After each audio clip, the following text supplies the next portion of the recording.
For the Record now continues.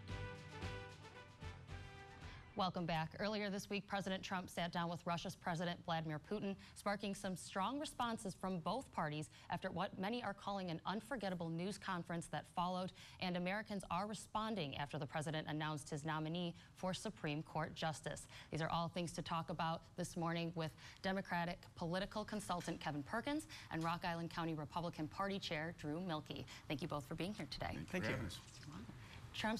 President Trump's meeting with Putin has sparked a whirlwind of responses across the country this week. In the days following the meeting, the president has been criticized by both parties for implying trust in Putin, refusing to say either way if Russia meddled in the 2016 election, and giving conflicting responses in the days that followed. And those are just kind of a few things going around.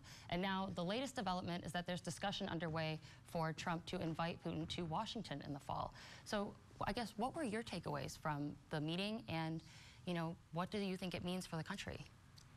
Well, I think it's a good thing that he is inviting to Washington. I'm not so sure about the White House, but I think Russia is not a friend. They are a competitor on the world stage. They always have been. They are a nuclear power that we need to have good relations with, and I think that Trump is working from a position of strength. Well, I think that the meeting itself, we have no idea what was agreed to. And so until we know that, we can't say one way or the other if it was good or not that we're meeting with him. We're meeting in secret, and we don't know the deliverables that we, as the United States, are giving a foe. So we need to know that. How we get to know that, I don't know. So until that happens, I don't really see a good thing for us meeting him, bringing him here, putting him on the same level as the United States, and treating him better than we treated our allies recently from this administration. So just a quick follow-up on that. I mean, seeing all of the responses we've seen this week, I mean, do you think then that it's too early to be having these responses or having these reactions? I really think that people are interpreting this as like I guess a cozy relationship, and I don't see that at all. I see that he met privately with Putin. I don't see a problem with that. I don't think people are assuming that things came out of there that didn't. I don't know of anything that came out of those meetings, but I think it's I think it will be a good thing that we have good relations with Russia. Trump ran on that. If I recall, also Hillary Clinton ran on that. So having good relations with Russia is in our country's best interest, and that's his goal. I'm sorry to interrupt, but that doesn't mean that you go into a meeting in private without any sort of agenda, and you have the Russian Federation now saying that there were things agreed to that we have no idea that they've been agreed to or not. So that's a problem for our national security. And for somebody that agrees to do that, in my mind, if they're Republican, Democrat, Independent, doesn't matter, you're complicit in undermining our national security, and that can't happen. All right, we could talk about this, I think, for the entire discussion, but we're going to try to cover a few more things real quick.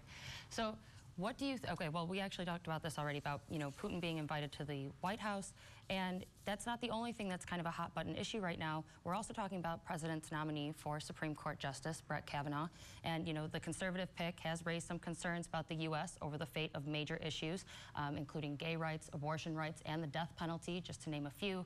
And in the most recent development, a recent poll showed low support for Kavanaugh's confirmation, with 41% of Americans voting in support and 37% voting in opposition. What do you think what issues do you think are at most risk going forward if he is confirmed? And I guess, what do you think about these polls coming in? Does that hurt his chances? I don't. I think if people have an issue, they can talk to their congressman, but I think this is a very good choice. He's a constitutional conservative. He's not going to legislate from the bench. He's going to interpret the Constitution as it is written. I think those are all good things that we need in the Supreme Court. First off, I'd just like to say, in I think February of 2016, when Justice Scalia unfortunately passed away, I was in Michigan working with a campaign there, and we thought, the Democrats, that we had another, pick on the Supreme Court. That didn't work out. There's precedents now set that there's an election coming up in 2018 where there's a possibility that the House and the Senate could be flipped. So I don't think we even need to have any confirmations until after the election. That being said, okay, this nominee is a good nominee for the president because he is a constitutional conservative, and he's come out in opposition of the Morris v. Olson case, which basically upheld an independent counsel being constitutionally right, and he's against that. So this is good for the president, particularly with the special counsel, what's going on right now. So I think it's a good pick for President Trump. I don't think it's a good pick for the country. Well, I disagree that precedence was only on presidential elections, not midterm elections. So I disagree on that point. It's an election that can change the Congress, and it's an election, in my opinion, okay, that is important enough to delay this confirmation I don't hearing. see any reason to delay. Agree, but you don't have That's to. fine. Okay, you guys, thank you very much.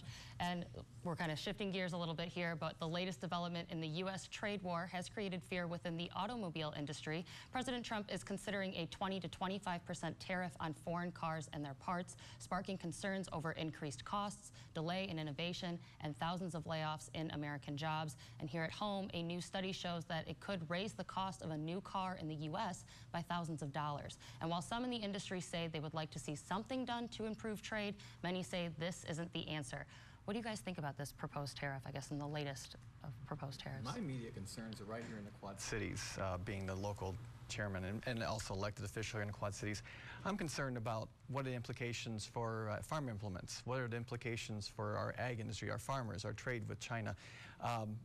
Don't get me wrong, I think we have very unfair trade agreements and they need to be dealt with, and I think that maybe President Trump is using this as leverage with the EU and with China to get better trade deals.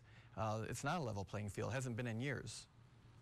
Well, I don't disagree with what you say in regards to the impact it could have here in the Quad Cities and our country. You have all the business development people are against this.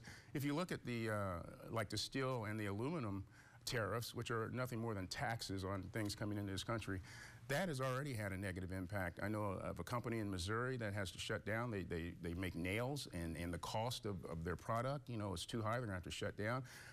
And this trade war just can't go on. You have farmers even here in Iowa now that are saying the prices of soybean and pork, and you have an impact, maybe an unforeseen consequence that President Trump didn't think of, but it's going to hurt our economy in the long run, I think. It's nothing more than a tax, a tariff. And so when you tax something coming in, guess what? The folks here are going to have to end up paying for that increase in the cost, because our cars, 2/3 of our cars are using foreign parts anyway. And that is just going to increase the cost, and it's not going to be good. Any advantage that the tax breaks that we've had recently are going to be wiped out by this. So I think they need to back off this and rethink and maybe have a little more targeted approach to this. Strangely, the UAW, and maybe not strangely, but I agree with the UAW though. UAW is favored looking at this because we've seen in this area jobs going to Mexico, overseas. Look what happened in Galesburg. So that's a concern. The UAW is looking at this as a positive. I'm open to seeing what it's going to bring, but those are my concerns. Thank you guys very much. I appreciate it. You guys, thank you so much for being here today. Thank you. You guys, coming up, the old cartoon with a new message, how one late night show host is responding to President Trump's visit with Vladimir Putin. You're watching For the Record. Hi, I'm Local 4 Chief Meteorologist Andy McCrae, and I guess I'm what you call a weather geek. Every night after